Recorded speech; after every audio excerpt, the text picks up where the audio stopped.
Smoke a purse so sweet with HighThoughtsTV. Y'all know what the fuck we doing, man. It's Hot Thoughts TV. Niggas hot in the bitch, man. I'm smoking a purse so sweet with HighThoughtsTV. And so from that 10-year-old you where you were robbed, had there been maybe some brothers, uncles, other siblings, family members that were a part of the gang culture at that time, or what led to Right. So at that time, man, I was fortunate enough to I'm saying it right. I was old enough. I'm old enough to remember a time when it wasn't crack. So you gotta remember this activity is driven by what's becoming the crack epidemic. Right. So when crack comes out, I'm a little kid, right? And crack ain't crack. It's the new thing. Like, let's say it's Molly. When Molly come out, or whatever they doing, Tunchi, like whatever is new, it's just new. You're not a crackhead yet.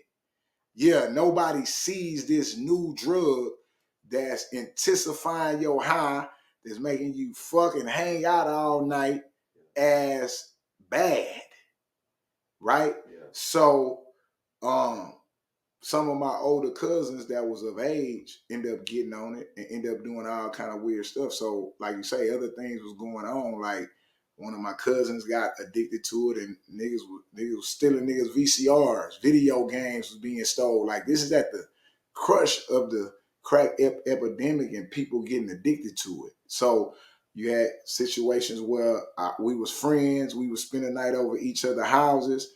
And about 6-7 months into this crack epidemic, my homeboy mama killed my other homeboy mama. Like, just because they got addicted to it, ended up stabbing one. So it's stuff like that I was able to, unfortunately enough, experience as a kid because it was outside my door. It wasn't on YouTube. Right. This was happening in real time. Yeah. So what was your introduction, if you're able to speak on it, to the gang culture, the street life? Well, the gang culture was the same thing. It evolved from being crack epidemics to being, you could just say this, like when you growing up in a community like the one you in now, there's always a rivalry there. It's always a north side, south side, this or that. It's a natural rivalry that exists based on similarities but differences. Yeah. Right? Like, yeah, man, like, you know what I'm saying? Man, that's them east side niggas, or that's them north side niggas. So we already had rivalries that exist, whether it was football, dancing, different things like that. So when the crack epidemic come on, those rivalries are intense because money, drugs, ignorance is produced. And then once that's intense, you get like a movie like Colors coming out that gives you an identity to this rivalry. Right. Yeah, Colors gave street culture identity to the rivalry you had with the North Side. So now North Side ride blue, South Side ride red. Do you understand what I'm saying? Even if it ain't a gang thing, it's still an identity. Yeah. It gives you this identity. So when you say the gang part come across, I can remember, man, the gang stuff kicked off again. It's the generation in front of me. But in my generation, us being in middle school, we was like at Wise Middle School, and I think middle school is like 5th and 6th grade, right? We have a big gang fight, projects against projects, right? And that was the first kickoff for me of gang activity. And prior to that, was there maybe like some niggas you knew that was already in that and you was just cool with? And right. Or say, for instance, man, you may live over here and your mama moved over there. Oh, okay. Like, because you got to remember this rivalry doesn't exist amongst our parents. Right. They never heard of an OG. Nothing before this gang shit come in. Like, yeah, before gang culture hit Texas in the 80's, nobody know what a fucking OG is. That ain't even conversation. Yeah, so yeah, that ain't even brought up. That's some California stuff, right? That's California culture. We not calling people OGs. Right. Or the old folk, they call them old heads or things like that. It ain't no OG in Texas culture before California gang culture is exploited through movies like Colors and NWA and other things. That's when the OG shit come in, when the rap shit come in. Yeah. So prior to the gang exposure within Texas, what would you say, at least in that time, was the culture in the area you in? Is it just a lot of hustling ass niggas? No, it's like I'm telling you, it's street culture and it's rivalries. Okay. At the time that gang culture already existed, like everybody had a West End gang. This gang, the rivalries already existed. It just wasn't no name. Yeah, even if you was from Chicago, you was BD or GD. Like the gang culture existed in the Black community itself, but the identifying of Crips, Bloods, Blue Rag, Red Rag, kill a nigga because he got this color on, the instructions of your rivalry, right, didn't come about until hip-hop music, Colors came out. Now, let's say, for instance, if they did a movie in the early 80s and promoted it like for Chicago gang culture, we'll all be BDs and GDs. As you see now, niggas is that because of the music. Mm-hmm. That's how the shit spread, not because it's outside their neighborhood. Yeah.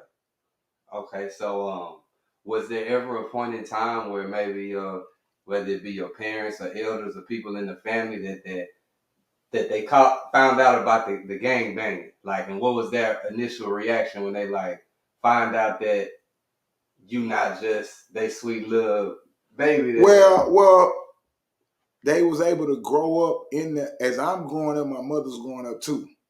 So my mother had me when she was 17, right? Oh, okay. So as I grow up, my mother grow up. When I'm 10, she 27. Yeah.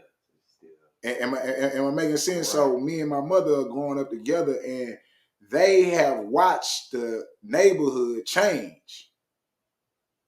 Yeah, this ain't the neighborhood they grew up in.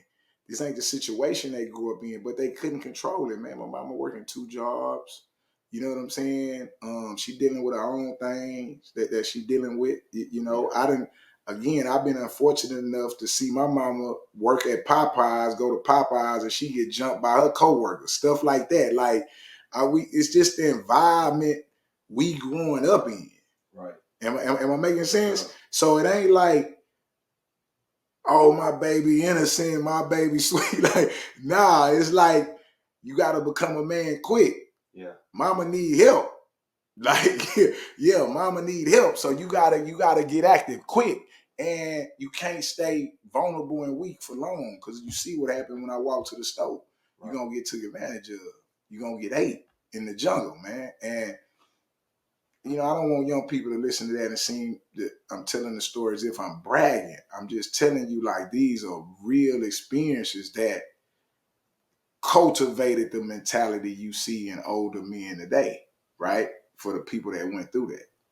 So I noticed that you're referencing your mother a lot. I feel like one thing that's common within not all Black families and households, but a vast majority, a good amount, is a lot of people grow up without a father. Right. In your case, was that the case? And it was the case. Meaning, like, shout out to my pops, because my pops ended up giving me a lot of culture that will help me later in life. So I was growing up with my mother, and my daddy was growing too. When my daddy had me, he was a street dude. He lived in the streets, but he decided to change his life. But changing his life meaning leaving me behind, right? Because, you know, your woman ain't changing with you. You know, now when I'm growing up, it's like, oh, my daddy didn't care. But and it's a great thing that he did change his life. So my father left the streets, went back to school, and got his college degree, finished college like at 36. He probably went back when he was 30. But he had to leave Galveston. He came up here to Houston, Southwest Side, Chimney Rock area, which ended up being like Southwest Cholos and all Mexicans. But he came up here in the 80s, and he didn't forget about me, but he had a different life. So he would come pick me up. He would come look out for me. but he had a whole different life. He ended up getting married. He gave his life to God. You know, he was away from the projects and away from that life. Well, my mother wasn't letting me go. You understand what I'm saying? So it's just the typical thing. But to answer your question, I had a father. He wasn't present in my day-to-day, but I could get on the phone and call him. But when them niggas start trying to whoop a nigga, he couldn't help a nigga. Yeah, when we dealing with whatever situations we dealing with, he couldn't help us because he was on his own journey.